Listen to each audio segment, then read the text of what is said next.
టాయిలెట్లో CC కెమెరాలు పెట్టిన college యాజమాన్యం. ఇప్పటి వరకు మనం షాపింగ్ మాల్స్ లోను, ట్రయల్ రూమ్స్ లో సీసీ కెమెరాలు పెట్టిన ఉదాంతాలు విన్నాం.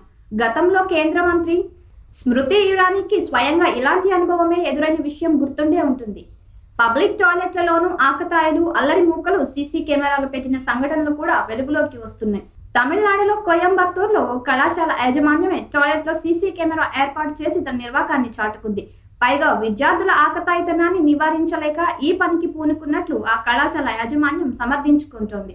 విషయం ఏమిటంటే, కోయంబత్తూరులోని ఈ కళాశాల టాయిలెట్లో అల్లరి విద్యార్థులు నాటు బాంబు పెట్టడంతో అది పేలి తొండైతున్నాయి అనే లెక్చరర్ కి గాయాలయ్యాయి. దీంతో విద్యార్థుల ఆకతాయితనాన్ని కనిపెట్టడానికి కళాశాల యాజమాన్యం ఏకంగా టాయిలెట్ లోనే సీసీ కెమెరా ఏర్పాటు చేసింది. అంతటితో ఆగకుండా టాయిలెట్ కు వెళ్లే విద్యార్థుల ప్రవేశ ద్వారం వద్ద ప్యాంట్లు విప్పేసి అక్కడ ఉంచిన లుంగీ కట్టుకుని వెళ్లాలని కాలేజీ ప్రిన్సిపల్ ఓ లేఖ జారీ చేశారు. ఈ విషయం కాస్త సోషల్ మీడియాకు ఎక్కడంతో ఆ లేఖ వ్యవహారంతో పాటు సీసీ కెమెరాలు ఏర్పాటు చేసిన విషయం హాట్ టాపిక్ గా మారింది. ఈ అంశం సోషల్ మీడియాలో వైరల్ అవడంతో విద్యార్థి సంఘాలు కాలేజీ యాజమాన్యం తీరుపై మండిపడుతున్నాయి.